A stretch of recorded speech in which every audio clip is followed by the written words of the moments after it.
ladies and gentlemen, welcome to the Thunderdome. We have grand final action, Victoria JBL Junior Youth Women's titles. It's the first game of 3, and what a contest that we have on our hands. Both teams this season, 18-4 record, unable to split each other. They've played each other twice this season, 1 win apiece. And it comes down to this tonight, the first game of a 3-game series, first to 2 over 3 games. We have the game opening here and the next 2 at Nunawading. So it's all to play for the Keilor Thunder. And I have a special guest with me this evening. I'm Todd Morris, accompanied by Liam Glascott, the head coach of the Keilor Thunder NBL 1. What an absolute treat. Welcome, Liam. Thanks, Todd. Thanks for having me. I can't wait to tuck into this one. It's going to be an interesting game.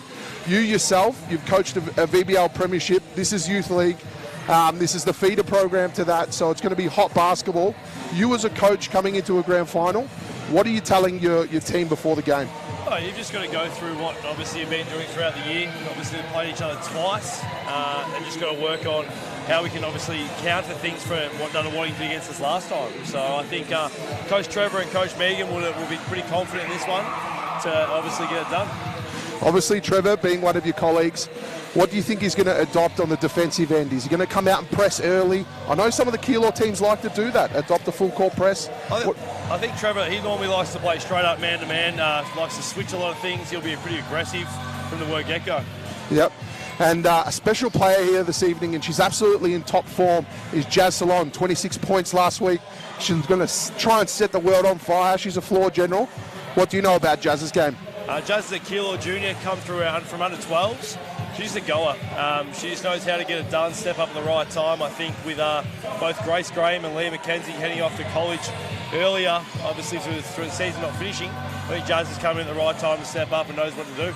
And I was lucky enough to see Jazz actually debut in the NBL 1 earlier this year. She played absolutely fantastic in that game, especially for her size. Her handles are brilliant. She's able to get the open looks and find her teammates on the open. I think she's going to be a really asset for Keilor Thunder here this evening. But on the other end of the floor, it's going to be interesting. We can see they're quite a big team, Nunawading. They've kind of got an average height. There's no real guard that stands out. There's no real center either. So I wonder what they're going to do. Now, obviously, again, leaning on your experience in grand final day, playing away for the first game, if you are now the Nunawading Spectres coach, what do you want early? Do you want to silence the crowd early? Or? Yeah, I think you obviously just want to get your feet into it and see you go. Obviously, they're going to have an advantage going home with 2 games potentially. So if they can sneak this one away, it makes life a bit easier heading home. It certainly does, and the clock is going to tick down. So we've got a minute 20 left. The teams have finished their warm-up. They're returning to their huddle now.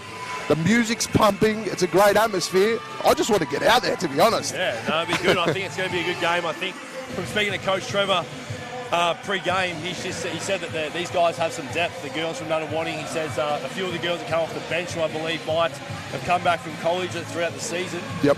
There's some depth off their bench, so I'll see what happens there. So some real bench points. So for those listening along, and most of you are going to be Nunawading fans because you make the trip out to Keilor, watch for that bench scoring. You guys obviously know about it, but the Keilor Thunder, I think it's going to be a great game. It's going to be high pace, high energy, and the teams now, they put their hands together for the last time, and we're going to get a first look at our starters. So starting for Keilor, we've got Jazz Salon, Remy Langmard, we've also got Isabella Paradowski, Ruby Sweeney-Spitzek, and Bella Peterson starting for the Thunder. And on the other end of the court, we have Julia Nocado, Taylor Schmidtke, also Olivia Morris, and I'll get the other starter in a moment in the tip. It is Neve Hancock-Wolf and Nikki Stanek.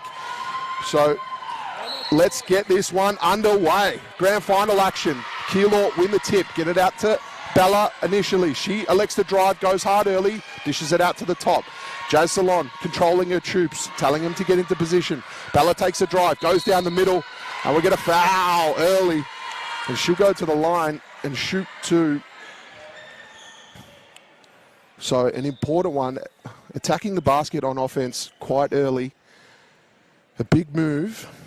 Let's see what she can do to nail these first two. So Bella Peterson nails the first one. You can just see there with Keilor's offense, their spread of offense, playing a bit of split kick extra early. They give the extra pass and it allows Bella the open lane to drive to draw the foul there. And Bella nails the second one. Really important to draw early blood in this grand final. So as you said, it looks like they're set up in a bit of a man defense. Full court pressure. They'll kick it around. Out into the corner. Neve, Hancock, Wolf on the 45. Goes to the elbow, shoots, drains it. What a smart two. How important is it to get the early basket, Liam? Very important there, obviously. Nunawading, bit of flow-based motion there with the dribble handoff back cut, and Keilor not switching and allowing the easy jump shot. We love your insight. We've got the insight of Liam Glascott, NBL1 men's coach. So Jazz Salon at the top, finds Peterson at the baseline. She shoots, misses. But they'll fight for the rebound, and it will go to ground, and we will get a foul. Oh, was that a call, was it? Jump ball. Jump ball. Oh, and Jump possession ball. arrow to Nunawading. Correct. I didn't see the thumbs. I was waiting for the numbers for the foul call. You see here a bit of full court pressure here from Keilor. Jazz Salon obviously getting up on the point guard again, trying to get the ball out of her hands. Waste a bit of shot clock time. So they kick it down now on the 45 is Nikki Stanek. She gets the ball over to Wolf. She then switches the play, gets it back out to the 45, looking to drive, goes through her legs. It's a big three-point shot by Olivia Morris, misses. Jazz Salon with the rebound. She's going to force a ledger, goes hard down the court, looking to penetrate. No, she will slow it down now, and they'll set some sort of offense. Jazz with the spin move, pulls up with a jumper, but misses, unfortunately. And a rebound there by Neve Hancock-Wolf. So Nunawading now will start to control it. So it looks like they're not going for that full court pressure on a miss. Neve Hancock-Wolf gets out to the 45, drives down the middle of the key. Smart lane and a great 2 points. Fantastic basket there, Liam. Yeah, no, very smart move there by Neve Hancock-Wolf. So Jazz will get it, controlling her tubes. Dishes down to Bella Peterson in the baseline. She goes to work in the post. Unfortunately misses. We get a rebound. They're fighting hard. It's grand final action. You can definitely tell that.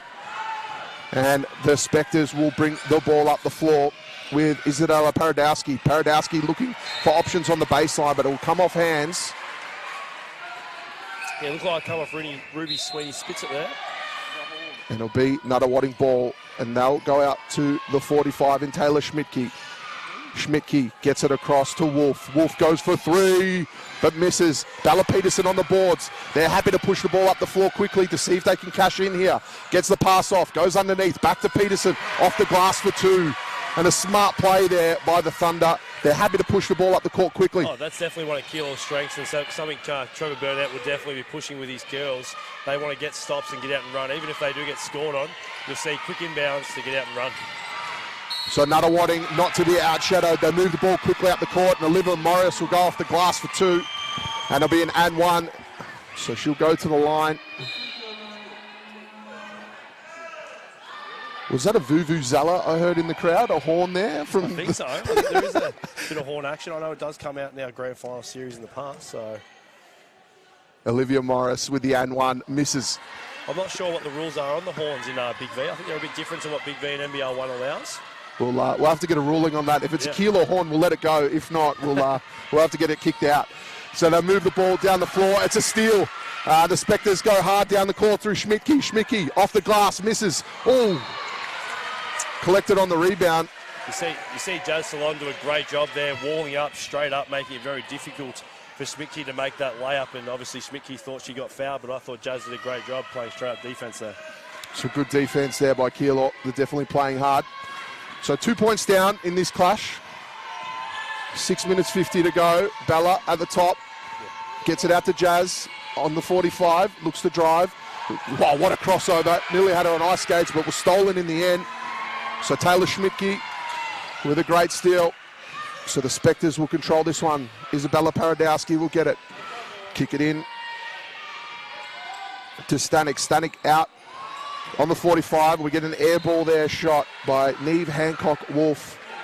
Neve Hancock-Wolf looking to shoot that jump shot a few times. I think Isabella Paragowski, obviously in the scout, may be saying that they want to, happy with her shooting that.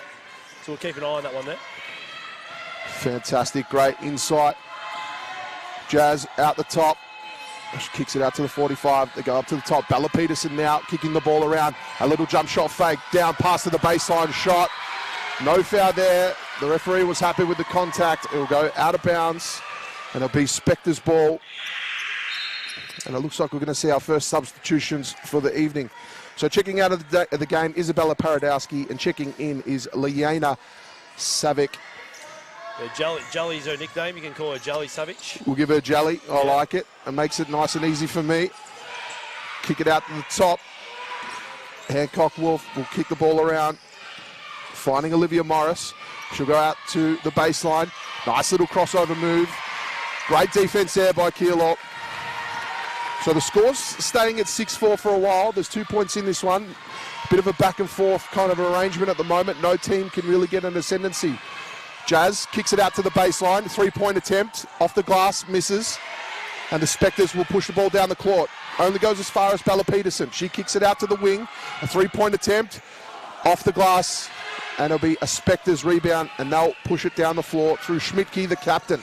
What can she do? She elects to drive, takes them on. Little Hezzy off the glass.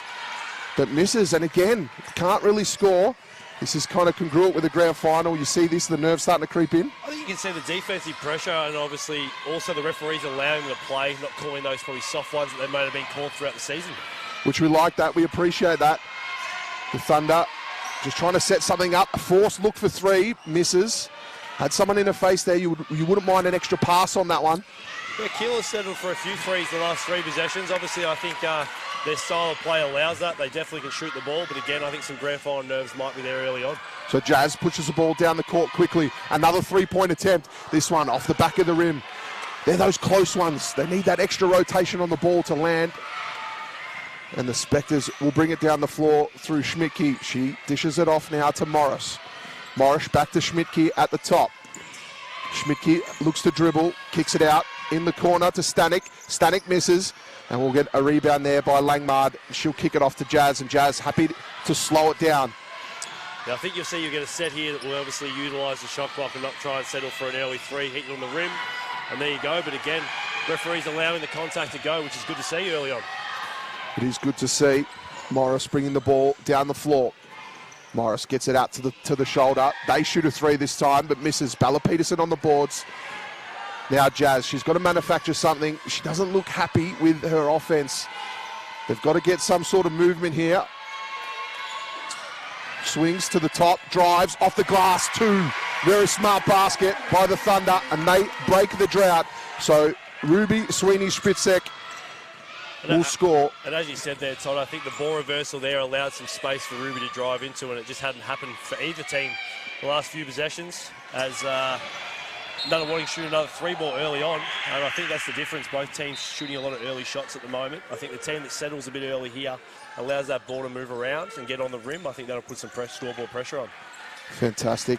And we see some substitutions. The coaches happy to go to their bench now, rotate their numbers. 3 minutes 22 left in this first quarter, and it's 6 apiece. A really tight contest. So Nunawading will bring the ball in. Georgianis at the top. She'll kick it out to the wing. Georgianis, great roll after the pass. And 2 points. So they'll take the lead now, 8-6. Really smart play off the pick and roll. Yeah, very nice roll to get open underneath the basket for an easy 2 points. So Babic at the top. She gets the ball stolen, unfortunately, and the Spectors are away. What can they do? What can they manufacture here? They're going to have to slow it down. There was calls of travel. We look for a drive. Kicks it out to the baseline. Was not Nakado. Nakado nails a three. That's a big basket in the context of this game, and it's 11-6. Yeah, I think Nakado's going to be one to watch for us. Speaking of Trevor Burnett early on, she's one of Trevor's ex-students, as Taylor Babic goes whack from the corner. So Keilor answer with a dagger. 3-point play there by Babic. Fantastic look. A great pass there by Jazz. Calls of travel. Yeah, I thought it was a bit of a carry potentially there as well, but referees let it go. We like it. Olivia Morris with the drive, misses. Thunder with the boards. They're happy to push it fast this time. Jazz pulls up at the top of the key. Gets it out to Babic. Will she shoot back-to-back threes? No. Wants to give it back to Jazz. Jazz Salon pushes, goes down the middle of the floor. Great pass, finds an open look on the baseline. Tracy Boyle for 2. And Tracy Ball with a great look on the baseline. What a fantastic pass there by Jazz. Yeah, it was. Obviously getting the ball back in our point guard's hand there to make the right decision. So the Spectres will try and control this one. And they'll go up, shoot from the elbow, but miss. We get a nice rebound, and the Thunder, again, happy to push the ball up the floor quickly. Trevor just yelling out to his troops, push, push. Jazz will slow down now. What can she do? Drives again. This one with a little floater. Smart floater for 2. And the Keilor Thunder will hit the lead. The ball in the hands of Jazz Salon, getting in the paint to create somewhere else and create her own shot off it. You can hear Coach Trevor Burnett saying, get up and in here. They want a bit of pressure to get that extra stop here. And an interesting one too, because she's so good at passing, you kind of take a step off her, and she just takes advantage with that floater. And some great defense there. We get a travel call. Yeah, I think the Keilor bench there has been asking for a travel for the last few possessions, and they get one there, and I thought that one probably might not have been one. So, interesting perspective there. Well, we can't help it. The referees, the grand final pressure as well. Definitely. Obviously, they're closer to the game than we are, so... So Jazz will bring the ball up. She's looking for something. Goes, drives baseline. What a great drive. Just tries to improve her angle, but misses. Kicks it out to the base. We get a shot attempt. No, misses. Bella Peterson will push the ledger, trying to get a rebound, but it was rebounded there by the Spectres. And great full court pressure here by the Thunder. So Cantone will get it off to Georgiantis. Georgiantis down low. We get a basket underneath. Fantastic little look there off the glass by Nocado. Yeah, Nocado again. That's the one I was saying before, the one to watch here. Trevor said before the game, I think she's their key offensive piece. She's a ex-teammate of a few of these girls from Box Hill as well, so a bit of a connection there. So all to play for her. She'll be feeling it. Jazz looks to get it out to Bella Peterson. Bella Peterson with a baseline drive. A little hook in the end. Misses. Get a rebound there by the Thunder, and they'll look to reset play. Come off a foot, but they're lucky to get it. So Keilor getting the last shot here. Ball's in Jazz Salon's hands. Jazz with the drive. Nose was denied. Off the glass to beat the clock. Macy Boyle beats the clock off the glass, as you said. So they come up with a 2-point lead leading in the quarter time break. Exactly right, Liam. So Macy Ball hits that one to round out the quarter. They come away with the 2-point lead, 13-15 now. We've seen some fantastic play early. What have you made of Keilor's game so far? I think once Keilor settled in, here with a bit of nerves, I think their ball movement came and that sort of got them going. I think it was about a 4-point lead at one stage. And then again, I think Nunawading settled probably a minute later. So that allowed them to settle, and they got a bit of ball movement, got some open shots and some easy shots in the paint as well. So I think both groups, after that first 5 or 6 minutes, found their groove and obviously their offensive structure as well. Both teams are putting some defensive pressure on the ball. I just think it's going to be about getting stops. I think that both teams are capable of scoring winning scores, but I think who gets the most stops here is going to get this game.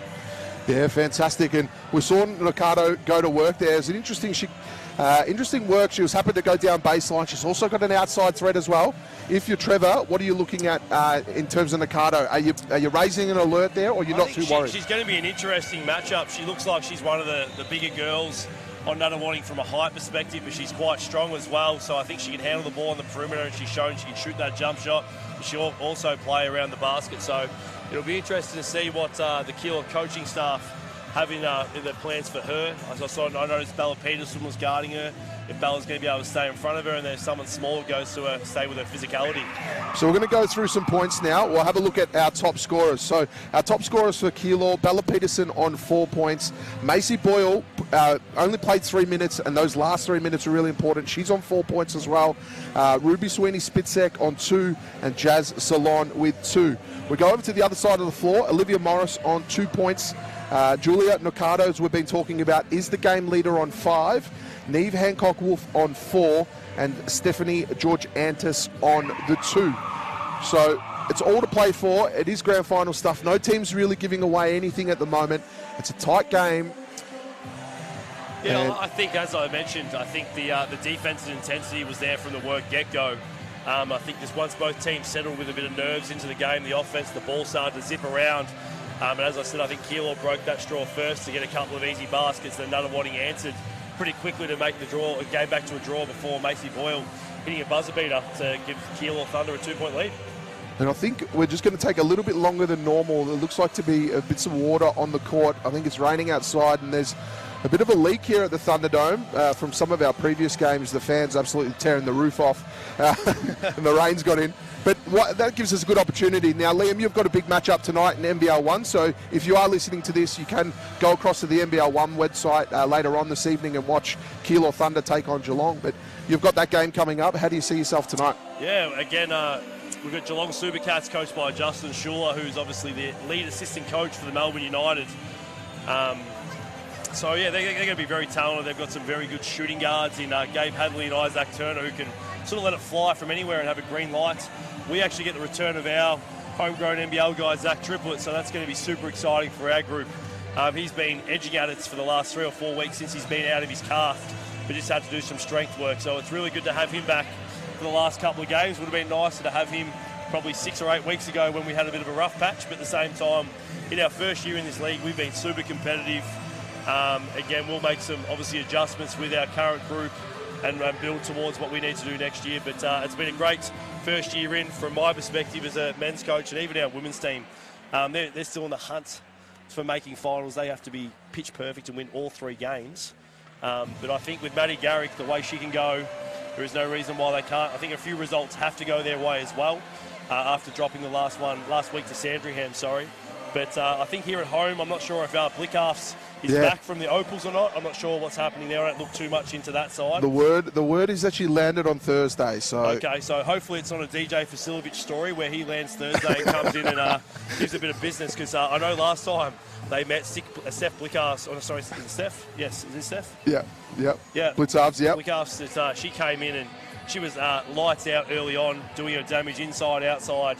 I think they got off to about a 20-2 lead or something like that. So I'm just hoping that she's had her time over there in Birmingham, just gone to a few pubs over there and just got on it after they've finished their games. Unfortunately, I don't think so with the Opals camp, but we'll wait and see. I think she's a professional and will be ready to go for what the Geelong Supercats need, and then also her WNBL campaign. But you talked about Zach Triplett coming back. I can't wait to see him. I only saw him once in action in NBL 1, and that was the game where he broke his hand. And he broke his hand, come onto the floor, shot 2 3-pointers, drained them both to close out the game. So I can't wait to see him fit.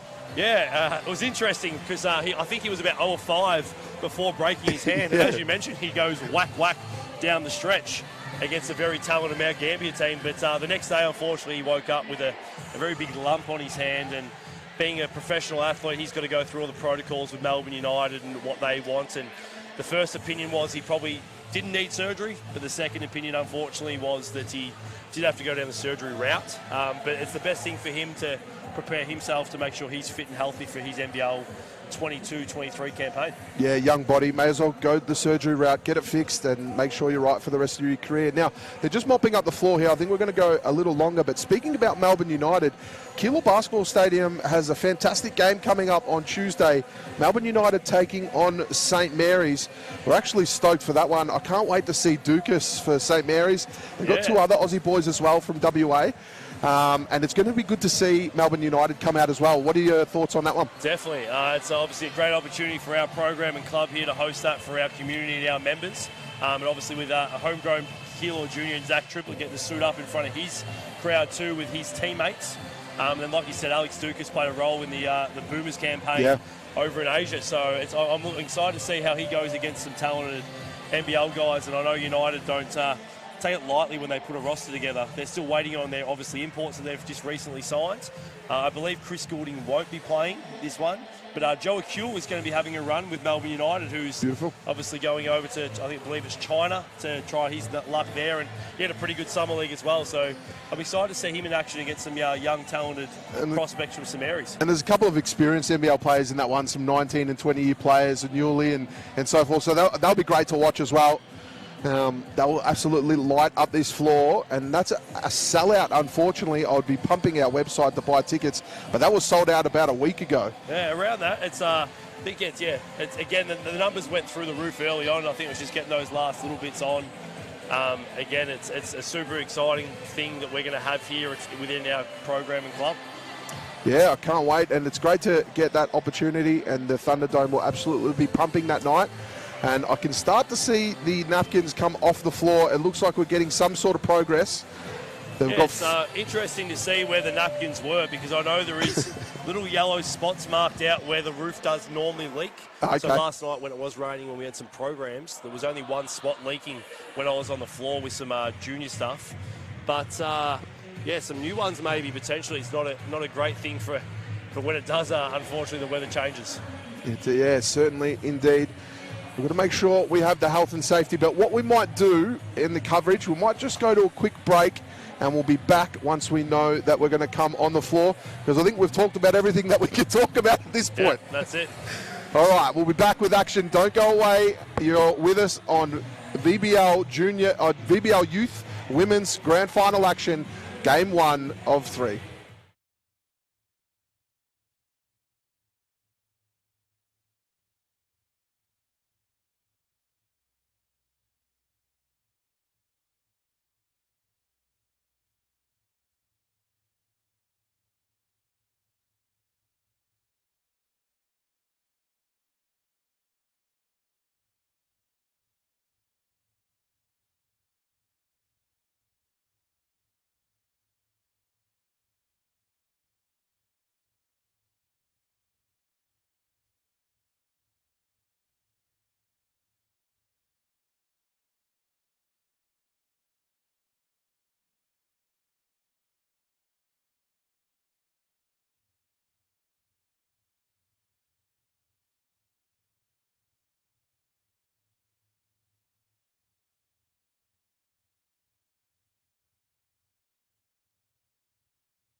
All right, welcome back to VBL Youth Women's Grand Final action, Game 1 of 3. Now, we have some clarification with what the hold-up was for, and it looks like Neve Hancock-Wolf had a cut on the elbow early in the game, so as she was running around, she was dripping blood all over the court, and she did cover some ground. She was on the court there for 8 minutes and 47 seconds, so I can see why it was a long clean-up now. The referee's just checking nails now, just making sure that everybody's okay, but cuts can happen anyway.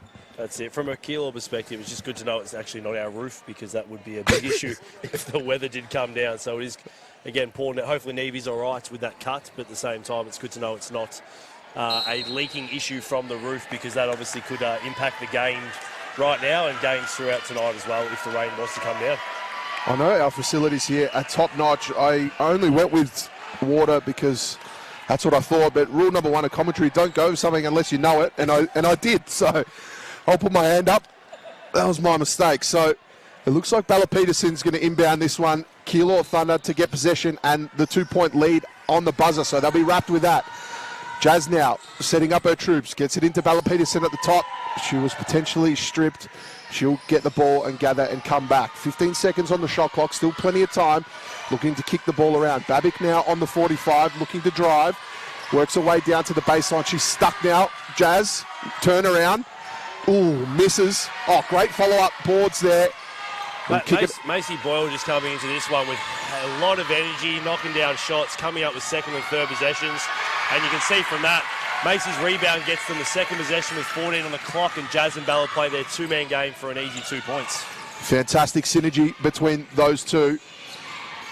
Let's look to see if the Spectres can answer back. So they'll get it out to Schmidtke. Schmidtke puts one up. Goes to miss. Bella Peterson had to fight on her own. Managed to get it out. Jazz will push the ball down the court. Getting it to Peterson. Peterson kicking out to Babic. Babic pulls up from the baseline. Off the front for him and misses. So Schmidtke with the boards. She'll push the ball up the floor. Kicks it out to the 45 to Morris. Morris goes, drives, crosses over. Gets it back out to Schmidtke. Back out the top there to Nocado. Nocado, the danger girl. Pulls up. 2. And there she is, right on time. As we said about a quarter time, Nocado's the one they've got to lock into. I think she's up to 7 points now. And when she gets those one-on-one situations, she looks like she's going to be dangerous. Certainly indeed. So Jazz now on the 45. Pushes the ledger to the top of the key. Goes to drive. Is she got it somewhere on the dish? No. Comes off Spector's hands. It'll be a baseline ball with a tight shot clock. We'll get some substitutions on the floor. So we've got Langmaid and Sweeney Spitzit coming in for Boyle and Babic. I think just to add a bit more shooting on the perimeter with Langmaid coming back in. Kicks it out to Jazz. 5 seconds on the shot clock. Has to go to work. Tries to drive, but hit the bottom of the backboard, and the Spectors will push it up the floor. Nocado now on the 40, on the elbow, kicks it out to the top. They'll look to reset. A big 3 ball misses. Bella Peterson with the boards. So the Thunder now 2-point lead. You see Keilor here setting up their middle pick and roll, their drag action here to get the ball in Jazz's hand. Bella rolling on the rim. Sweeney spits it on the outside, putting the ball on the floor. A bit out of control there, but Keilor still come up with the ball. So 8 seconds on an inbound play. What can they manufacture? Ball gets out to Bella Peterson. She's in the post, trying to do her magic. Works under. Has to make a tough shot. Misses. And the Spectors will push the ball down the floor. You see Nunawading here pushing the ball in transition for Nocado for 3. It's a good look at it, but Keilor's going back the other way. The tempo they want to play it with. Jazz continue to push that ball. So Jazz gets it out to the baseline. They'll look to swing. Bella Peterson at the top. Spitzek goes through her legs, kicks it out to Jazz. Jazz from downtown. No, misses. And the Spectors will push the ball down the floor through Morris. Morris kicks it out. Got a bit of a horns action here, Nunawading. Similar action to what Keilor have been running down the other end, but Nocado in a one-on-one situation. Great D by Langmaid, and Keilor come up with it. So as the ball just comes in, horns action, give us a quick explanation. So a bit of a horns action, obviously 2 posts up high where they pitch hit one of their 4 or 5 men, and they're rub cutting off that into a bit of a flex action. You'll see Keilor have been running it a little bit as well. And if they keep the ball the guard, they come off a screen and sort of play off that pick and roll with spacing on both the corner and away. But you see Joe Salon turn the ball over, I think it was. Schmidtke off the glass, misses. Great defense there by Jazz. She turned it over, but was managed to get back on D. Now Jazz will push the ball down the floor. We get a shot by Langmaid for 3, misses. Peterson was there for the boards like she has all night. She's pulled in a couple of balls. She's absolutely horsing him down at the moment. Keilor happy to move the ball. 3-point attempt, misses, and Nunawading will get the board. Both teams getting a bit jump shot happy here. It'll be interesting to see what happens like it was in the first quarter. To see if they slow down and get the ball through hands. So Nocado getting out to Schmidtke at the top. They look to swing the ball. For the first time this evening, Caracas misses. Jazz push the ledger down the floor. She's looking for a lane, kicks it out to the baseline. 3-point attempt. No, misses. Jelly Savic in the right spot at the right time for 2 points. But as I mentioned, I think the last 6 or 7 trips from both groups has ended in a 3-point shot. Obviously, both teams are very capable of shooting the 3 from what I've seen this season. But at the moment, maybe legs are getting into it because the defensive energy, as Nocado turns it over, you can see again, it looks like girls are getting a bit tired here. From a coaching perspective, do you still encourage that 3-point shot, though, or are you trying to set something up? From my perspective, I think obviously it depends on what you're after. It's something they've done all year. You don't want to change up too much, especially if you do have that lead. But at the same time, I think you need the ball through hands and getting a paint touch and then drive and kick out. And the shooter will be in rhythm a bit more, and you still get the same shots they're getting late shot clock. You see Keilor run the horns into a stagger there. Ball moves through Bella Peterson. Jelly Savic steps up. And there you go. There's the difference right there. A bit of ball movement. And again, someone on the rim. If someone hadn't stepped up, you probably find your shooter. So I'll be interested to see what Nunawading counter here for. So Peterson with a great first step there. Schmidtke will bring it up the court. She pulls up for 3. Goes off the glass. Peterson with another board. She's been great all night on the glass. As Salon pushes the ball, but no, Keilor come back up with it. They'll kick it out to the 45. Peterson at the top, kicks it out to Jazz. Jazz happy to swing the ball. Another three-point attempt. Ooh. This one in and out, unfortunately. And it'll be another rebound now by the Spectres. So the Thunder here with a 6-point lead. The Spectres are happy to push that ball up the court quickly. Kicks it out to the baseline, gets it out to top to Schmicke. Schmicke resets, gets it out now to Karakis. Karakis kicks it out to Cantone. Cantone misses. And we get a board there by the Thunder. Let's see. So Keilor slowing up a bit there. See if they get the ball through hands. Again, a drag action here. Jazz rejects the screen. Finds a shooter, extra pass. Jolly Savic from downtown, but unsuccessful as Nunawading get out in transition. So Nunawading happy to push the ball down the court. Goes off the glass and misses. Now, you're throwing at us some fantastic words. Drag action, Horns. Give us a little bit of insight on what a drag action is. Drag action is just an early ball screen.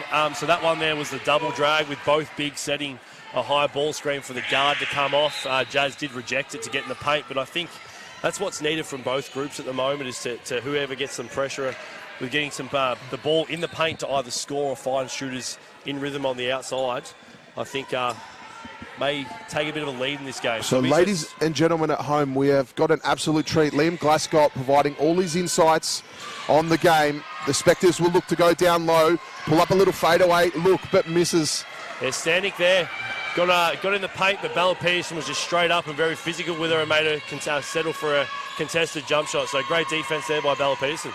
So Thunder now looking to set up something, drives, goes, little baseline kick, kicks it out for three-point town. No, misses. Fantastic boards there by Spitzek. Spitzek gets it out the top to Jazz. Jazz jacks one up, in and out, but misses.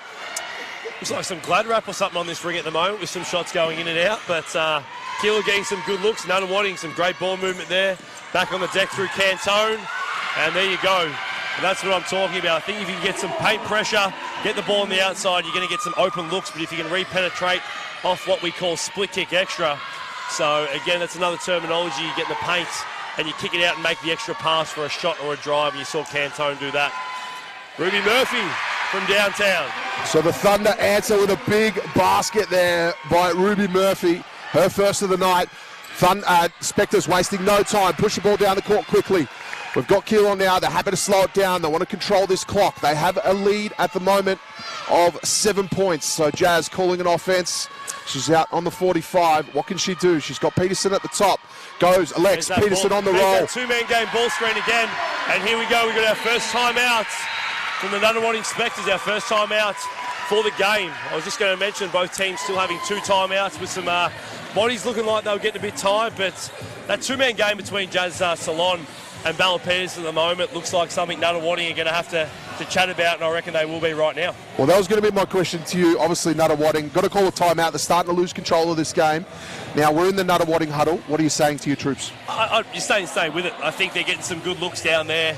They've got to be saying what works. They're obviously had the best record, equal best record in this league for a reason. I think they've just got to tighten some things up defensively. Right now, Bella Peterson, when she's rolling to the basket, she's sort of no one there, no help. So I think it's just someone coming across and tagging her or bumping her to make sure she's not getting an easy layup. But also maybe a hard show or a trap on Jazz Salon, because she seems to be hurting them out of the pick and roll right now. Now, when you are defending that pick and roll, it's quite important. Do you switch on the screen, or do you go with the roller? What do you do there? It's so different for every team. Obviously, at this level, you can probably afford to switch potentially a little bit more because of obviously the size is very similar. But again, obviously Nunawading have things that they're put into place for reasons. So let's see if they have another counter or they stay with what works and just obviously refreshing that to say, hey girls, we're good here. We know what we have to get done. And it looks like they're going to their bench. Early in the game, we mentioned that they bat deep to the Spectres. So they make a couple of substitutions. We'll get those to you in a moment. But they'll look to push the ball down the court. Schmicke pulls up with a missed shot. Off hands. It'll be Keilor ball. So you see there, again, the pick and roll from Schmicke getting downhill. She just probably settled for that one. She probably could have taken a bit more time. But again, I think she's a very crafty point guard. She'll obviously look at that one next time as well. So the Thunder having to kick this one around, but it's stolen. And the Spectres will push it down the court quickly. Can they convert? They will. Off the glass. Nice move by Stanek. So good defense from Paige Catone there, obviously getting up in the lane, getting that steal to create that easy transition basket. So there's 2 minutes left. We've got a 7-point lead by the Thunder. Do you start to manage the clock here for the rest of the half? Well, I think what this action here is called a doubles action, so a couple of staggers. You can see there they wanted the ball moving. Bella Peterson wants the foul, but nothing called there with Nunawading pushing the ball in transition. So Schmicki pushes it down the court quickly, kicks it out to Caracas. Caracas was blocked. Some great defense there by the Thunder. Can they get out of this one? There's a high press here by the Spectres. Jazz has got to do some work. Does. Spins out of trouble. She's going to love to push this one up the floor because she knows she's got numbers. We'll kick it out to Babic. Babic shoots a three but misses. It was an air ball attempt and the Spectres are happy to push the ball down the court quickly. What can they do here? I think they'll slow it down. We get a 3-point. Caracas misses. And we get a board now by the Thunder with a minute left to go in this one. Yeah, so they get the ball into Jazz's hands. They do want to slow it down. This last minute, they obviously want the last couple of shots here. You see Nakata coming in to check in for Nunawading as well. So they're obviously wanting her in the game for this last minute as well. So Jazz at the top, spins to get out of trouble, finds a pass down the baseline. Fantastic move there. And again, you see the ball in Jazz Salon's hands. She's making things happen for the Keilor Thunder right now. She's finding the bigs. She's finding guards on the perimeter for open shots. So Bella Peterson with the steal. So Bella Peterson will put that one. Oh, she misses. But that does give them a little 2-for-1 attempt. As it was around the 35-second mark, so they will get another possession. So it's not all over there. The Spectres will push the ball down the floor. Caracas now out to Schmicki, all alone on the baseline. What a fantastic pass there to Stanek, and she'll finish. So 17 seconds. Almost an identical play to Keilor before for the easy layup from the point guard to find the big in the paint. So they'll get one shot here with 10 seconds. Well, they've gone a flat for Jazz to go one-on-one down the paint. Jazz up and under. Oh, no good there. 2 or 3 seconds left. Will Nunawading get a shot off? Nunawading half-court attempts, and no good. Fantastic stuff here for VBL Youth Women's action. It's 7 points of difference at the half, 21-28. What a tight game. Now, what are we thinking at the moment? We're going into the change rooms. We're going to ask you 2 questions. We're going to put ourselves in the mind of the Keilor Thunder. Yep. Well, let's go with that first. What do you think Trevor's saying to his troops? Oh, obviously with a 7-point lead, he'll be very happy. I think they've settled for probably quite a bit of 3 balls, but as I mentioned earlier, that's part of their offense. He's believing they're going to make them. And I think when the shooters can start making some shots from both groups, this game could become a very high-scoring, entertaining game. But I think Trevor will be saying stay with what works. I think keep the ball in Jazz Salon's hands. She's making things happen. If they keep the intensity up defensively as well and can get stops and get out and run because that's their style of play. For Nunawading, again, I think it's just some ball movement. When they do move that ball, they're getting what they want as well, out of the pick and roll, getting some layups, getting some open shots. They seem to be settling a bit earlier on, similar to Keilor in that little patch when the game was sort of even or Nunawading had that lead. So I think, again, we spoke about at the start of the game, I think whoever settles first here in this third quarter, and I believe the third quarter is the championship quarter, I think is going to be in probably the hot seat to walk away with this one. So some great insight there. Liam Glasgow, the head coach of NBL 1 Keilor Thunder. We're just going to go through some scorers here. So we'll kick off with the game leader, Bella Peterson on 10 points. Macy Boyle coming off the bench with 4. Yelena Savic with 4, Ruby Murphy with 3, Ruby Sweeney Spitzek with 2. Jazz Salon's been kept quiet tonight, but she's been doing her work with the ball and with the assist ends. She's only on 2 herself. We'll go over as you mentioned about Jazz Salon, she is shooting 1 and 9, but I believe she's got the 7 assists. And that's the big difference, feeding likes of Bella Peterson, Joey Savage, and even Macy Boyle. And you're happy to give up points when your point guard's getting assists because it brings everyone in the game. Definitely. Obviously, like you said last week, she was the key difference on the offensive end, putting the scoring on right now. She's not having the best shooting game, but she's in the game in other areas with her defensive energy and obviously finding her teammates for some easy 1-on-0 baskets at the moment. And before we go to a break, we'll just kick across the Nunawading scorers. Olivia Morris with 2 points, Paige Cantone with 2, Julia Nocado with 7. She was kept quiet that quarter. Hancock Wolf with 4, Georgiantis with 2, and Stanek on 4. So don't go away, ladies and gentlemen. It is VBL Youth Women's Grand Final action. Game 1, Keilor Thunder with a 7-point lead. Get your snacks, get your drinks, and come back because this is going to be a hell of a second half.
Ladies and gentlemen, welcome back to VBL Championship Youth action.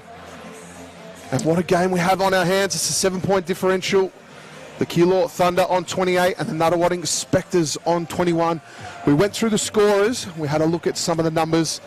It's going to be an interesting second half here. I'm joined in the coverage by NBL 1 Keilor Thunder coach Liam Glascott, providing us with some fantastic insight, giving us a real coach's perspective on this game. And let's talk about that coach's perspective. So we've had our halftime talks. We talked about before the break how we're going to get out of this one. What's some of the final words you're going to say to either team in these last couple of seconds before they take to the floor? I'll start with Nunawading. I think obviously being down 7 it's a very easy to get back in that. Basketball's about a game of runs. I think neither team's really had a game of runs right now, but for Nunawading, they're just going to be talking about what's worked for them all season to make sure they get back to that. I think the key factor for them is getting some ball movement, obviously keeping Keilor off the glass, limiting second chances. For the Keilor Thunder, I think it's, again, keep up with their defensive pressure up the floor, get the ball moving around through hands. We're not settling for those quick threes, but again, as I mentioned, knowing these girls quite well, that's Trevor's style of play, so he'll be happy with that. So Smitsky will take it up the floor. She's looking to get first blood. Gets it out to Noctado. Noctado with a little shot, misses. Bella Peterson on the rebounds, and the Thunder will have the ball. You see Jazz Salon pushing the tempo here. An early drag screen comes from Bella Peterson, rejected by Jazz. Hits Isabella Popowski for 2. No good. Nunawading come up with a rebound there. So they'll look to push the ball down the floor quickly. Olivia Morris with it. She's going to take the set up. Gets it out to Noctado. Noctado, what can she do? She's looking for some relief. Gets it out to Schmidtke. Schmidtke doing her work at the top. She's got tough defense with Jazz on her. They'll look to kick it around. They do. Out on the wing now. 5 seconds left on the shot clock. They've got to put something up. Does. It's a little forced look, but they'll end up getting the rebound. And they'll kick it out now for a 3-point attempt. No, it's off. Will they get the boards? Bella Peterson ends up with it, and Keilor will start to push the ball down the floor. You would have seen Hancock Wolves change numbers, obviously since the blood, so she's number 23. Just so we're aware of that there as well. Bella Peterson with another offensive rebound. Just goes up a bit too quick. Another offensive rebound for the Keilor Thunder. As I mentioned just before half-time, right now, Keilor Thunder is all over the offensive glass. For the Nunawading Spectres here, they're going to have to do a better job boxing them out here to limit those second chances. So lucky not to give up a layup as they get an easy inbound. Jazz Salon's got the ball here for 3. Keilor again coming up with another offensive possession. So Jazz now at the top. What can she do? She looks to set an offense. Gets a screen there from Peterson. Out to the corner. For 2. Langmaid. For 3, Langmaid. Fantastic. That's a 10-point lead now for the Thunder. So the Spectres will bring the ball down the court. They've got to answer back. It's now or never, I feel. It's the championship quarter, as you called it earlier, Liam. They look to drive, go down, miss. Bella Peterson pulls another board. Jazz Salon coming up with the ball there. Morris just obviously had some nice soft touch, just didn't rim in. Jazz pushing the tempo, finding another 3-point, and Ruby Sweeney spits it, but no good there. Schmidtke pushing the ball from the Nunawading Spectres. You see Nakata coming in, dragging behind there. Nakata with the ball for 3, and that is good. And I'll keep saying, I think Nakata's key for the Nunawading Spectres. She's up to 10 points now. I think it's her first player in double digits for the night. She's certainly doing a great job. Jazz will push the ball down the court. Use a little crossover to give herself some room. Kick it out to Langmaid. Langmaid will then move it out to Spitzek. She'll put up for it. Off hands. Go to the line for 2. Schmidtke was not happy with that one. And you just look at the spacing there that allowed Sweeney spits it to get downhill. I think that's key for both groups. If we can, obviously the pace is the first thing they want in that first 8 seconds of the shot clock, but if they can slow it down their half court and utilise that with some space and some off-ball movements, I think it'll be good for both groups. So Spitzek hitting the first of 2. It drags it out now to an 8-point lead. This to make it 9. Nails it. Fantastic. So 7 minutes, 24 seconds left to play in this third term. It's the all-important third term. Hancock Wolf, looks like she's calling some horns. Does. Goes for the drive, kicks it out. Three-point attempt, no, misses. Fantastic rebound there by Karakis. She'll get out the top to Schmidtke. Schmidtke looks to drive, dishes, goes inside to Wolf. Wolf fouled. Will go to the line for 2. Now, grand final, we're starting to see the fouls come into this now. The game's starting to slow down. No one's giving away easy baskets. We see there Schmidtke just obviously, again, a very crafty point guard, slowing down with her two-man game with Hancock Wolf. And I think, again, that's something I think Nunawading have got to try and utilise a bit more. Every time they've gone to that with Schmidtke in the ball in her hands, she's made something happen for the Spectres. Nails the first one. Just brings that lead 1 point closer. And hits the second. Liam, how important is foul shooting late in these games, and especially in any final? I think it's important in any game. Obviously, if you can get off to a start, if you shoot 4 to 6 free throws in the first quarter and you can go close to 100%, it obviously helps. I think throughout the whole game, they're super important. You don't want to have to be going towards the end of the game thinking, oh, geez, if we had made those couple of free throws, this result could have been different. Jazz Salon goes for 2. And again, the ball back in Jazz Salon's hand, making things happen for the Keilor Thunder. Some super work there by Jazz Salon. So what can the Spectres do? You feel that they need a big basket. Momentum and the crowd is going against them. Noctano looks to drive, gets her own rebound, puts it up again, gets another board, puts it up again. The boards crash. Keilor Thunder will move the ball quickly down the court. Jazz is a 1-on-3 situation. She's going to have to slow it down and work something out. Does. Can they get some sort of offense going here? Peterson on the pick and roll. Goes up. Was she partially blocked? Yes. It'll come off Spectre's hands. And it'll be a baseline ball for the Thunder with 12 seconds on the shot clock. And you see there, Jazz and Bella going back to that two-man game.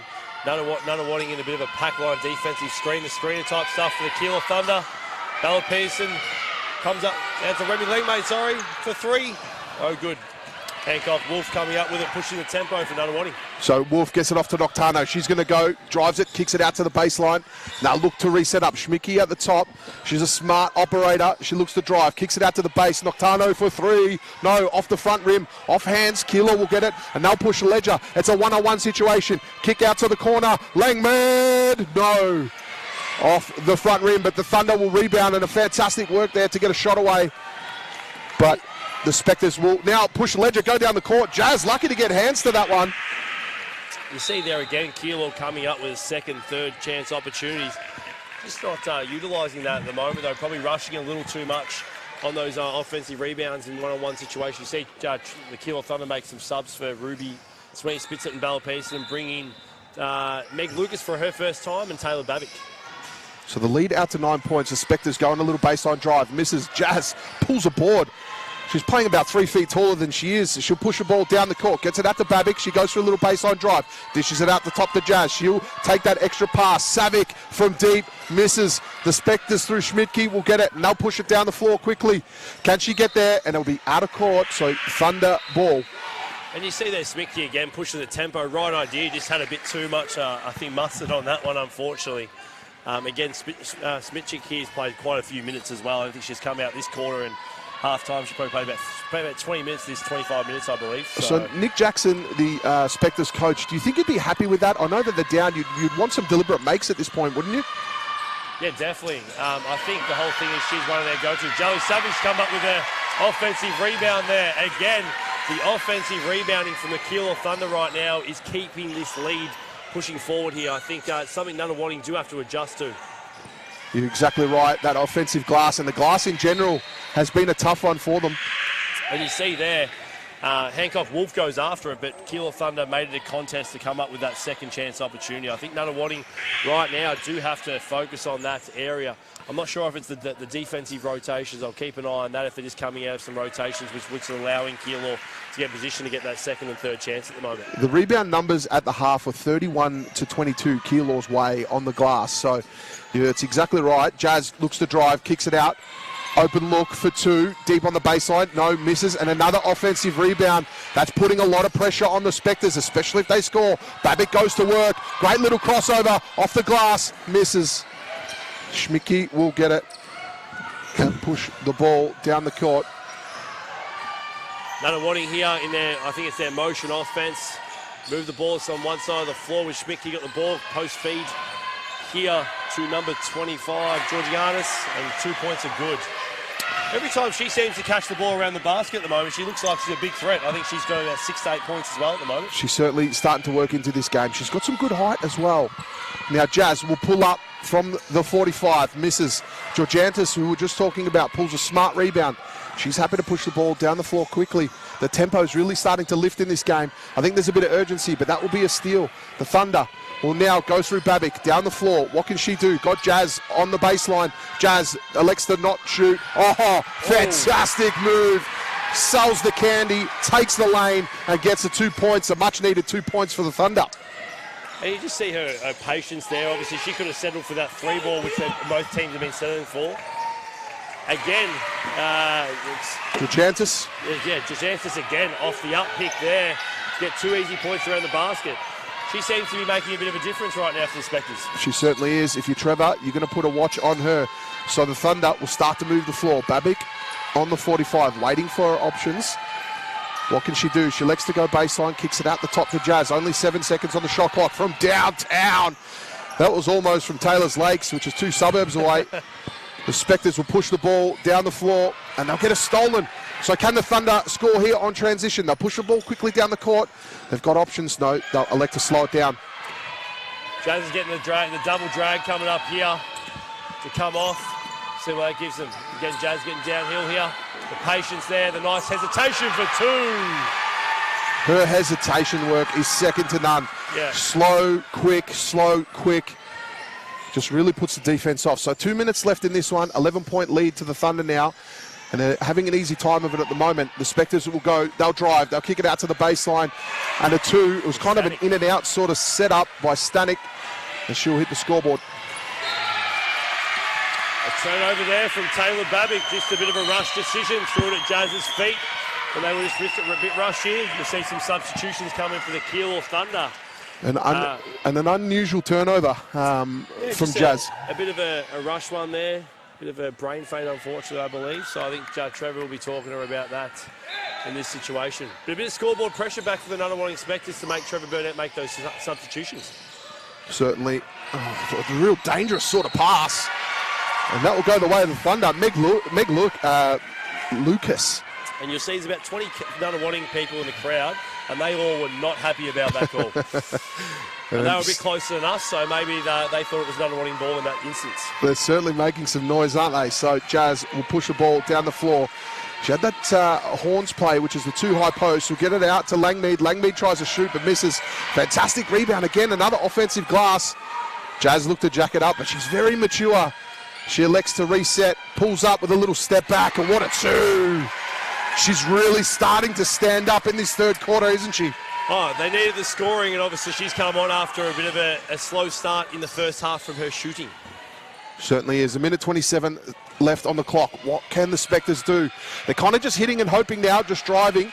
They're going to get some bit more discipline back in their game. Bella Peterson will pull a board. Now she will work the ball up the floor. It's a 4-on-3 situation. Kick it out to Langmead, out to Jazz at the top. She shows her maturity. She just wants to slow this one down. Great little step back. Goes in with the hezzy. Off the glass. Misses. I thought she was about to get onto on-fire status then.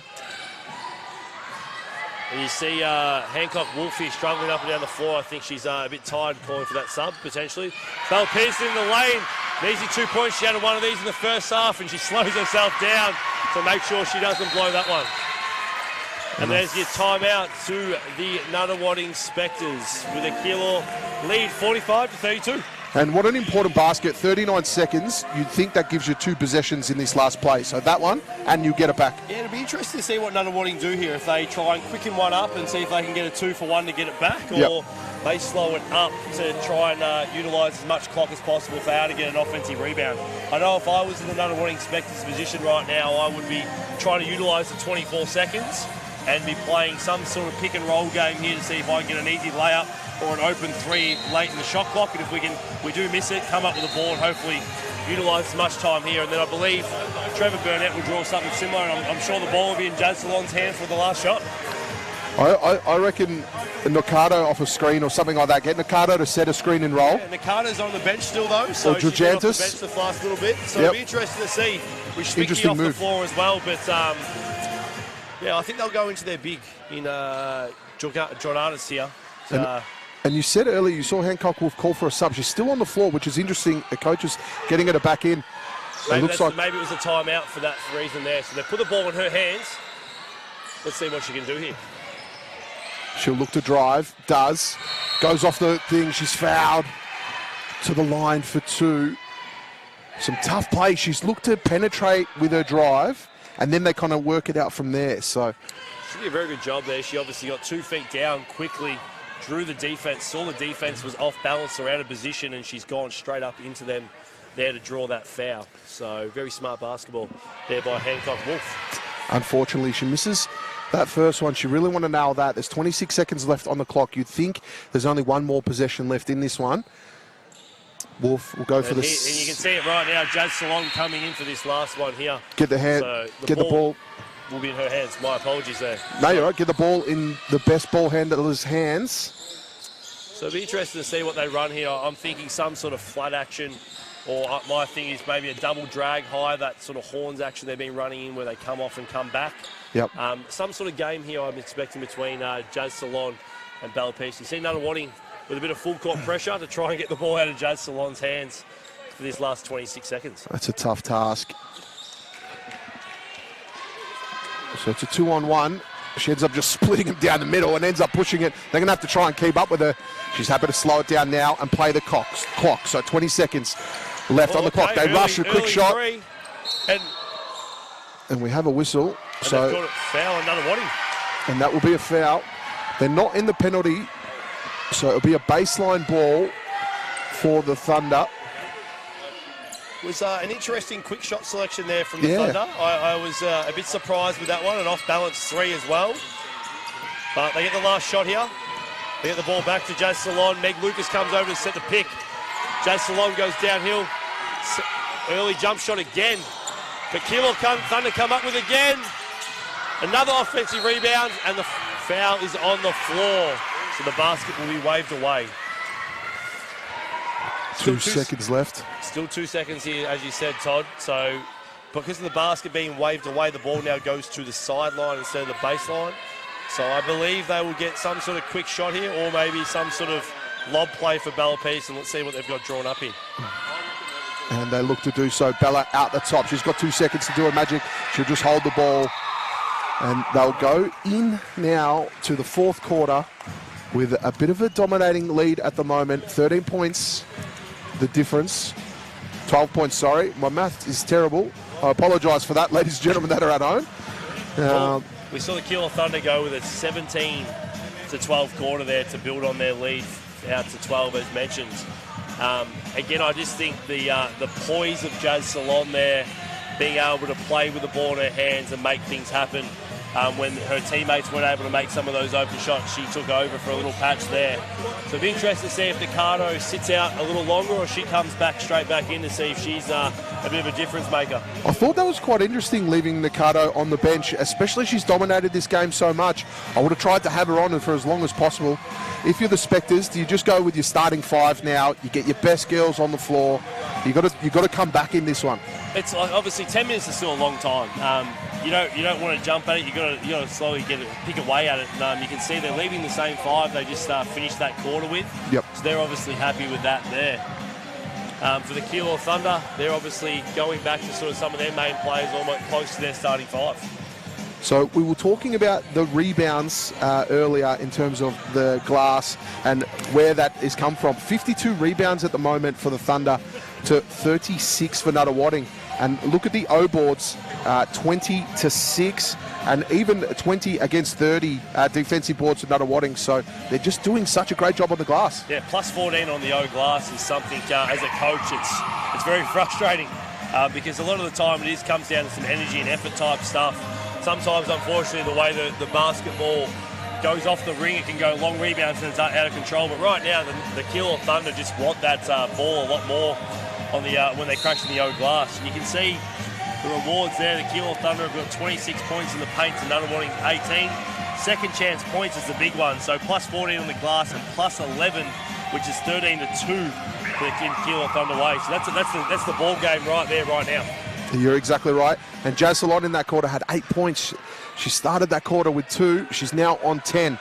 So what a quarter by her, the championship quarter, as you labelled it earlier. So Jazz Salon with the ball in her hand. What can she do? She gets out to the 45. She's got Peterson on the screen. Will she roll? Yes, she will, but Jazz elects to not go. Little hesitation at a floater. How smart was that, Liam? Very clever by Jazz Salon. And just speaking of Jazz Salon, puts it at 12 points. She's also got 8 assists, 7 rebounds. She's on triple-double watch right now. Triple-double watch on Jazz Salon. And she's playing some fantastic D. The Spectres have got to do some work here. 14 points. They'll inbound it out to the baseline, kicking it out to the top. Now drive straight down the middle, look to go off the glass, misses. They'll happy to miss. They'll get the rebound on that one. They'll jack up a 3, but there's a miss. And a rebound now to the Thunder. Yeah, Coach Trevor yell out horns here, so you see their horn set where Jazz keeps the ball. Joey pops off that. Back into a re-screen here with Jazz and Bella playing the 2-man game. Ruby Sweeney spits it on the deck and 2 points. Again, just the spacing and timing there from the Keilor Thunder, and the patience as well was excellent, which allowed Ruby Sweeney spits it to get the 2 points. What a fantastic finger roll off the glass. So what can the Spectres do? They're going to have to get something a little bit more of a deliberate play. The last couple times down the floor, they were just happy to drive and dish. They'll get out to the 3-point town. Bang, makes it. Karakis tries to even out the ledger with a 3-pointer. Great shot. I think there's a couple of times there in the last 2 possessions, Keilor Thunder have had a bit of a miscommunication in defence, and they got lucky she didn't make the layup in the possession before as well. Again, Jazz Salon with the hesitation, up and under, and another 2 points. She is just making the defence dance at the moment. They're going up and down, and she's just getting what she wants in that paint. She is really working her way into this game. She has been the difference so far. And the Spectres are happy to push the ball down the floor quickly, and they'll miss. So the Thunder now on their possessions, how much time do you think they're going to take each possession? Well, and Trevor's going to this horn set. He's very comfortable and happy with that because he's putting the ball in Jazz's hands as she misses the layup there. A tough contested floater. Nunawading back in the pushing the transition here through Paige Caton. So trapped on the 45. Peterson knew it. She read the pass well, better than anyone else on the floor, and she'll score. And the Thunderdome, the roof is getting torn off at the moment by the fans. They know it. They're up and about. It's game 1, and they've got a big lead coming into 7 minutes left. The Spectres will push the ball down the court. What can they do? They've got to score here. You feel every possession is more important than the next. And defensive pressure is great. Hale's hands up everywhere and got a shot away. Fantastic shot there by Paige Quintone. And the Thunder now with the ball. That was a tough 2-point shot there by Paige Quintone, but the ball back in Jazz Salon's hands. 2-man game coming up between Jazz and Bella Peterson here. Jazz for the step back 2, and it rims out. So the ball is in Olivia Morris's hands as she pushes the tempo. With a tough make there from Nikki Stankic. Again, D-Trans was pretty poor from the Keilor Thunder, and Nunawading utilised that. Great job by the Spectres. So 13 points in this one. Jazz to bring the ball up the floor. Gets out, tries to find Bella Peterson on a bounce pass. Georgiantis ended up getting it in the end. She pushed the ledger quickly. They'll go off the glass for 2. Fantastic score there by Karakis. It'll be interesting to see what Trevor's got here now. He's gone horns the last 5 sets. Nunawading have got a couple of scores, so they go something different here. They go a doubles action they call this here, where the stagger away comes with Jazz curling off the screen. Kick out to Ruby Sweeney, spits it, and that is the 2 points. A great decision there. I'm not sure if it was Coach Trevor or Jazz calling that, but a great decision to get the ball through hands to utilise that open penetration for Ruby Sweeney, spits it. And that's her 9th assist. One more, and she gets double-double territory. She gets a steal, though, and will get it, but pushes the ball down the court too fast. Olivia Morris stole it. Jazz was there, got the little tip away, and it's on. So Bella Peterson, fastest down the court, goes off the glass for 2. And the action is heating up. Trevor's about to blow his top. Yeah, you see he's super excited. He knows how important this game 1 is, being at home as well. You need to be going to Nunawading's venue 1-0 up because home court advantage in a 3-game series is super important. Static at the top. She pulls up for 3, misses. Bella Peterson with the boards. She pushes it quickly. Keilor Thunder now just running for fun. And they'll score another 2 points. Macy Boyle on the receiver of a great pass. They'll press. They'll play some hard-nosed defense. Georgiantis at the top. Jacks one up. Misses. And you feel the Spectres are really feeling this one. The tempo, they're just pulling up way too early. They're rushing their shots. And you see a timeout's going to be called by the Nunawading Spectres here. As you said, the Keilor pressure there, up tempo, bit of a change up and a bit of full court man with a bit of press. I think it was. I think it might have been a bit of run and jump for those at home. Run and jump as soon as the ball goes in, they go and double that and try and take away the easy passes. And sometimes Nunawading can utilise that from a fast break point of view. So there's plenty of action here. Now, Nunawading now, they've got to navigate their way out of this one. Now, as a coach, I know every game counts. There's 5 minutes left.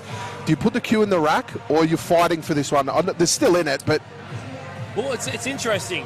They've kept the group they've kept on. I think Smikic's coming back in, but Nakado's still sitting out. Yeah. She sat out about for 7 or 8 minutes, so not sure if there's something wrong with her where she's on minute restriction or whatnot, but you can see they've only made the one sub here coming, or 1 or 2 subs here. I think it's Smikic coming in and along with Hancock Wolf. So I don't think it's done. Again, you want to fight it out. I think the next 2 to 3 minutes will tell where it's at, and I think if the game is around this mark with 2 or 3 minutes left, Nunawading will potentially pull some of their stars out. Yeah, it's quite interesting. Nakado being off, she's been off for a long time. I wonder what the issue is there. We don't have any word on it, so we're only assuming. Yeah. But the Thunder ball in a really tough position. It's like a little half sideline. It's not quite on the baseline. It's a hard one to inbound this. Jazz double teamed, works her way through, gets the ball. Now she's got numbers in her favour. They'll go out to Langmaid for 3. No, misses, and another offensive board. That's been costly. Out to Jazz on the 45. She looks to go baseline, crosses over, does some fantastic work. Finds Bella Peterson for 3. No, misses, and they'll get another board. Out to Jazz. Jazz little shot fake with a pass. Misses. Schmicke pushing it down the floor quickly. She's got to go to work. They're running out of time. She jacks up a 3. Misses. And you feel this one's starting to get more and more out of their reach. Yeah, I think they needed that one. It looked good too from Schmicke's hands. But ball back with Jazz Salon here as they go this doubles action where it's staggering away for 2 shooters here. You see Ruby Sweeney with a lot of space there to Meg Lucas for 2. And then come up with the O board again. It's just been a coach killer sort of game for the Spectres, unfortunately, the amount of glass they're giving up at the moment, and Keilor utilising that. And I think it's going to be close to about the 19-point difference as the extra second chances they're getting at the moment. You're certainly right. That is the words of Liam Gascott, NBL 1 Keilor Thunder coach, and the Spectres will get a 2. But you feel the air is coming out of this one more and more. So Jazz will bring the ball up the floor. Kicks it out to Langmaid. They'll kick it out to the top. They swing it now. Out to Jazz, out the top. She's been fantastic from this position all day. Just giving the little head nod for a little baseline cut. Pulls up for 3. Off the glass, no. They fight for the rebound. Wolf ends up getting it. Wolf will take her time, bringing it up the court. Looking to get off a screen. Does. Little spin. Oh, goes underneath. What a smart play. Great 2. Tough finish there from Hancock Wolf. Bit of full court pressure here from the Nunawading Spectres, but again, Jazz Salon gets them out of it through Bella Peterson. You hear Coach Trevor yell out, no, not the early shot. They don't need that now with the 15-point lead they have currently. You just got to play the clock, don't you? So they'll kick it around. Langmead drives off the glass with a smart 2. And that's got to hurt even more. And you just see, it's very smart there by Trevor Burnout telling them to slow it down because they get that open lane of the basket by moving the ball. Just reading the body language of the coach, Nick Jackson, for the Spectres, I really feel that he's kind of put the cue in the rack on this one. And yeah, I'm not too sure there. An interesting no call there, but Bella Peterson gets blocked there, Nunawading back the other way. And there's a turnover, unfortunately, there. Just missed the target there with the passing. As a coach, with 2 minutes 30 left in a 3-game series, Do you want to kind of finish strong so you can start the next game strong? Is it something you're going to look at? I think if obviously you are to get beaten by around that 15 point to 20 point margin, for example, you're probably going to put this away. You're going to take your learnings away, but you're going to get back to what we need to get done to get game 2. So we see a turnover there by Langmaid. So the Spectres will bring the ball in. So 2 minutes 20 left in this clutch. Trevor is saying keep playing. He wants to finish strong so he can start strong in the next one. Pulls up for 3, but it's all a little too late. Schmidtke with a great 3. And they'll play a full court press. Schmidtke got hands to it, but it'll be out of bounds. She's trying her heart out. I've loved watching her play tonight. Her effort has been amazing. You can see here the Nunawading Spectres are definitely not giving up. They still feel they've got a bit of a sniff and obviously want to get this margin as low as possible. So the Thunder will push the ball down the floor. Langmaid on the 45, gets it out to Jazz at the top. Jazz Salon. She goes to work on the dribble, is fouled. So that's a foul there from Hancock Wolf.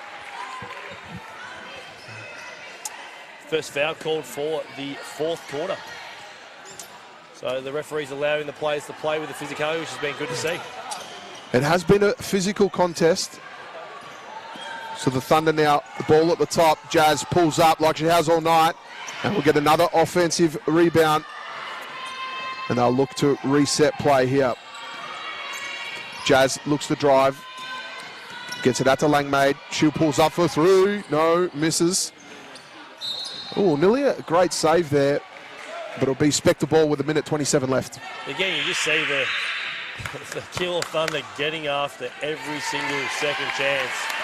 As Jazz Salon comes out for Alex Mendoza, and you can see the crowd is clapping her away there. So I think Coach Trevor Burnett believes this one is probably done in that instance. But Alex Mendoza, a young under-18 Keilor Junior, who's a crafty little guard as well, gets to train against Jazz Salon every game.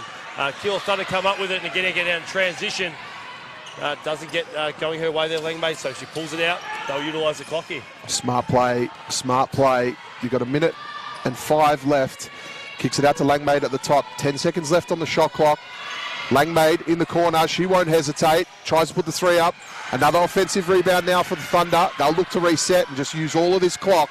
And that's the girl who's just come into the game. So you can just see 1 through 12. They want to get after it, no matter how many minutes they're going to get throughout this game. Certainly, 40 seconds left on this one.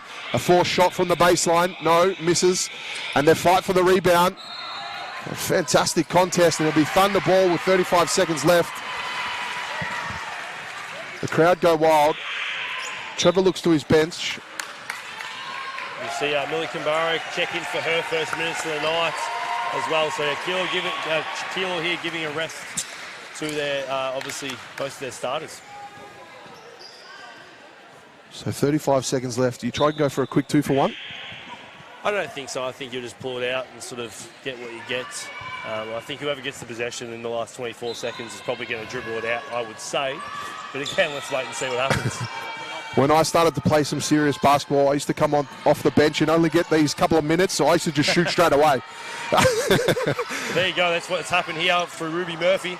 A quick shot. Nunawading is pushing the tempo, so they're going to want to play this out here. If you're a bench player, you want to try and do something to get in the coach's eye in those couple of seconds. Yeah, definitely. So Nunawading turnover there. Come off her legs. So 19 seconds left. Nunawading still with the full court pressure. So they're not giving up here. They do come up with it, and there's 2 points there for Nunawading. So it'll be a consolation as the score now 63-51, and they'll get another steal on this full court press. No, they won't. The Thunder are able to work out of it. 10 seconds left. Will they get called for a backcourt? They spent plenty of time in the backcourt and do. There's 5 seconds left on this contest, and you think it's all but over. So what a game going into game 2. The Thunder have ascendancy so far. It'll be a really big morale booster, this one. Definitely very confident. A lot of confidence here for the Keilor Thunder going in. But as I mentioned, you have to do what you have to do at home. You need to win game 1 at home if you're going on the road for a potential extra 2 games. As Nunawading close it out and get another 2 points to get it back to 10 points here. But yeah, as I was mentioning, I think Keilor's done the right thing here by closing it at home for their end. It won't be easy going in that. Obviously, I think it's the graveyard it's known as at the Spectre, the Nunawading home court. So Nunawading will definitely be looking forward to trying to bounce back, but the Keilor Thunder will be full of confidence. They certainly will. They certainly will. And that action is going to take place tomorrow. Game 2. It's going to be an absolute belter. Series starts next Saturday. Next Saturday. Yeah. Thank you, Liam. So next Saturday. So they've got a week to go away, think about it, get all their rituals right at training, and make sure they come back to this one. Now, in the end, they ended up getting a little bit of a run, a little 6-0 run in the end. I don't think it matters too much. I don't think the coaches will focus too much on that. But it was a good finish there by the Spectres nonetheless. So that is all from the Thunderdome. The Keilor Thunder Girls will take the lead in the series 1-0. And I've been your host, Todd Morris, and I've been riding along with Liam Glascott, the NBL1 head coach for Keilor Thunder. We thank him so much for his time, and you've got to prepare for a big game later tonight. Appreciate it. Thanks for having me, Todd. You're a legend, mate. Thank you for joining us, and we're out from the Thunderdome.